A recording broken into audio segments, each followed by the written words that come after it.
Good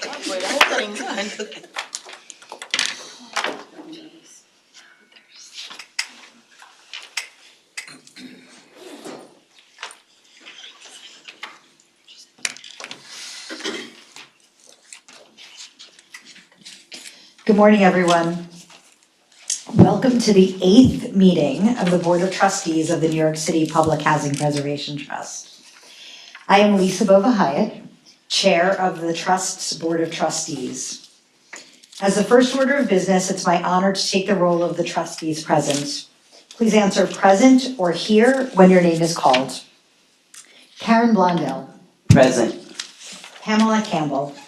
Present. Adolfo Carrion Jr. Present. John Dionisio. Present. Anika Lescott Martinez. Present. Barbara McFadden. Present.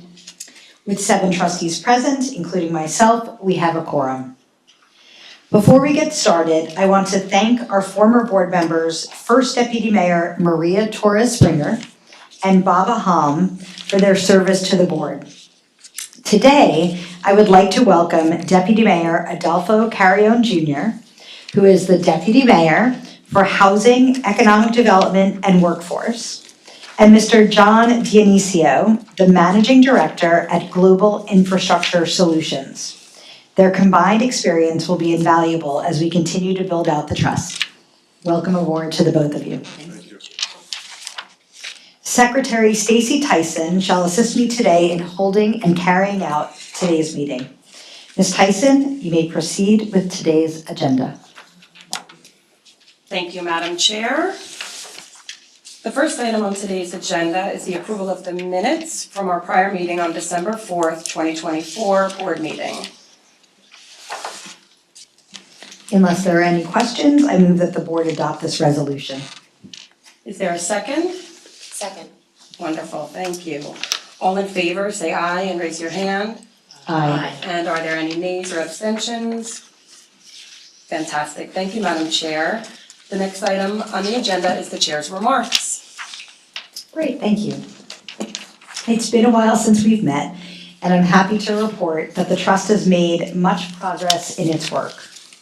After issuing a request for proposals for Nostrand houses in the fall of 2024, the trust issued a request for proposals for Bronx River Addition on January 31st, 2025. I know Vlada will be presenting us with an update during her presentation. After an eventful tie in the vote at Highland Houses in December of last year, we learned late last week that following a runoff election, the residents of Highland Houses have opted decisively for the trust. We should have the final results tomorrow, but do not anticipate any change to the outcome that we heard last week. We are also in the final stretch of voting at Randall Malcolm and Throgs Neck Addition, 2 adjacent developments in the Bronx. And I look forward to learning about the residents' decision. I also look forward to hearing more about the work that the trust is doing to build out its capacity to execute on projects. Thank you so much. Thank you, Madam Chair. The next item on the agenda is the President's report to be presented by President Vlada Knef.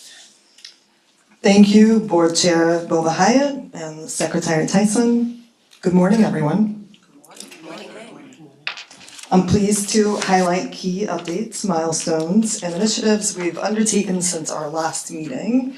We've made significant progress on multiple fronts, from advancing procurements and strengthening resident partnerships. Let's go through each area in detail. All right. One of our priorities this year is expanding our leadership team to ensure that we have the expertise necessary to meet our goals. I'm pleased to welcome Stacy Tyson to my left here, now in a full-time dual role of General Counsel and Chief Procurement Officer. Also Bob Miller as the Senior Director of Finance, and Kevin Norman, who is not here, but he is fantastic as our Operations and Asset Management Advisor. You've heard, yes, I think a quick round of applause. Additionally, you've heard from the chair, First Deputy Mayor Maria Torres Springer and Baba Ham have departed. We deeply thank them for their service, and of course, welcome the Deputy Mayor Adolfo Carrion and John Dionisio. We're really are excited about your expertise and what you will bring to the board. Thank you for your service. Another quick round. All right. So again, you've heard from the chair, the preliminary results are in for the runoff vote at Highland. Over 61% of heads of household participated in the vote. And so far, the preliminary counts show 150 votes for the trust and 25 votes for PACT. We're still waiting for additional ballots, for mail-in ballots, and the final vote will be tallied tomorrow. But we are excited with these results to have another property in our pipeline and are looking forward to starting our work with the residents in Highland. All right. With Bronx River Edition, we are continuing to move forward. We have released the RFP on January 31st and shortlisted 3 firms: Community Modernization Group, Fifth Avenue Builders, and Revamp Housing Group. Again, we look forward to seeing the proposals and moving forward to a selection that best serves the residents in the community. Another major milestone is the execution of the property management term sheet at Nostrand Houses. This agreement, signed on January 31st, outlines key terms for property management and maintenance. Tremendous work with Eva Trimble, really great partner there. These are important to have in place as we begin selection of potential financing partners. At Unity Towers, we are in the early stages of the trust mod procurement process. The RFQ will be released this month, with the RFP following in September. We anticipate receiving design-build proposals in early 2026, with a team selection occurring in the first quarter, and major construction is slated to begin in early 2027. In the meantime, resident engagement has been central to our efforts with visiting sessions, surveys, and recently we did a property management walkthrough that will inform our decisions. Okay, resident engagement, of course, remains the cornerstone of our work. At Nostrand Houses, Bronx River Edition, and Unity Towers, we've hosted pop-up events, held monthly office hours, and analyzed community priorities through surveys. We've also made it a point to engage homebound residents that attend tenant association meetings. These efforts ensure that the resident voices remain at the heart of our decision-making. Beyond our core projects, we continue to engage the broader industry. Our team has participated in major events, including New York Build Expo and the DBIA Liberty Region Conference. Also on March 14th, we held a town hall to hear from industry on how we can improve the upcoming Unity Towers RFQ and other future solicitations. We had 13 participants in attendance. Since our last board meeting, we've executed several contracts to support our operations. These include staffing services contracts with CNC Consulting and Work Talent LLC, as well as legal services contracts with Hardwick and Carter Ledyard. Ensuring transparency in procurement remains our top priority, and we are committed to working with diverse vendors, including MWBE firms. This concludes my report. Next, you'll hear from Stacy Tyson on the results of the governance survey and presentation of the 2 resolutions for your approval. Thank you. Thank you, Vlada.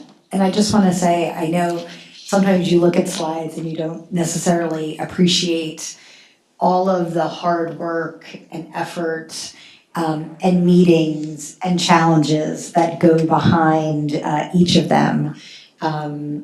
But I know all of the incredible work that you've all been doing, and also that NYCHA's been doing on our side as well.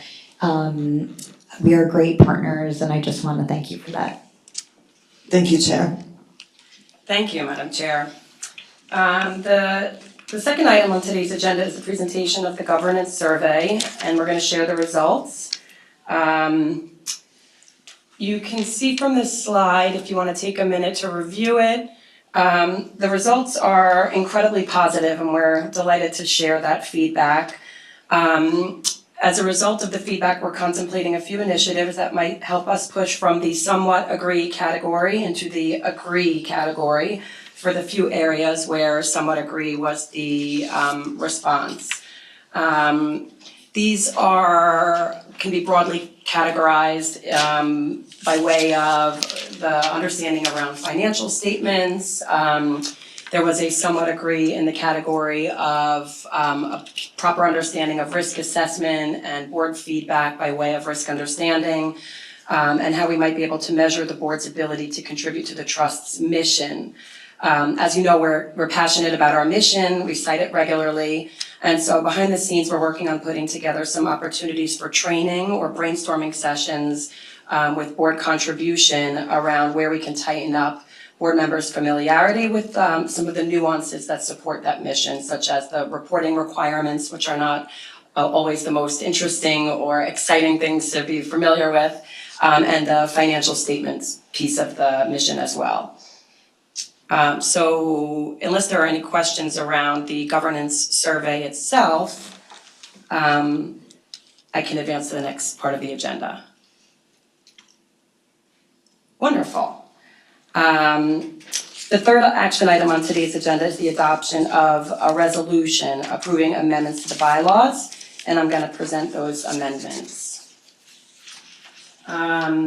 I just want to note that as we deeper our understanding of our initiatives and our team grows, we do believe that we're going to continue to refine some of the elements within our bylaws. So it's possible that this is not the final amendment that you'll be seeing, but for now, we're really excited about the opportunity for efficiency that we've identified. In section 3.8, we are proposing that the board be authorized to take action with unanimous written consent, which would allow us on the rare occasion to expedite contract execution as needed in the event that a contract needs to be executed in between the convening of a formal board meeting. And again, it would require unanimous written decision in order to do so. We don't expect to leverage this often, but in the event that we needed to, it will be an important tool. And then to comply with the open meetings law, we're going to require that ratification of any action that's taken by unanimous written consent occur at the next live meeting, so that if there needs to be a dialogue around that action, it will happen in real time. I just also want to point out that our contracts have a provision that allows for termination for convenience in the event that we needed to unwind any action that was taken via unanimous written consent. Are there any questions about this particular amendment? Very minor question, is the ratification also in the amendment? Does it have to be? I know we do something similar on the NITRA board, just curious. Does the resolution spell out that a ratification needs to occur? If it does not, we will make sure that it does. Thank you. Thank you, I appreciate that. Any other questions about that? Okay, beautiful. The second change in our bylaws is to just clarify that the three committees that we have established, the audit committee, the very newly established finance committee, which you'll hear more about in a bit, and the governance committee are advisory in nature, and they take no independent action of their own. That is to say that they'll continue to have an important impact and oversight with recommendation responsibilities, but this will allow their meetings to be convened in a more streamlined fashion. Thank you. Are there any questions about that amendment? Lovely. Then I would, I'm sorry, this is for the chair to adopt. Unless there are any questions, I move that the board adopt this resolution approving the amendments to the trust bylaws. Is there a second? I second. Fantastic, thank you. Thank you both. All in favor, say aye and raise your hand. Aye. Are there any nays or abstentions? Please raise your hand. Thank you, noted. Thank you very much, I appreciate it. Unless there are any Unless there are any additional questions, we'll move on to the next item in the agenda. Thank you, Madam Chair.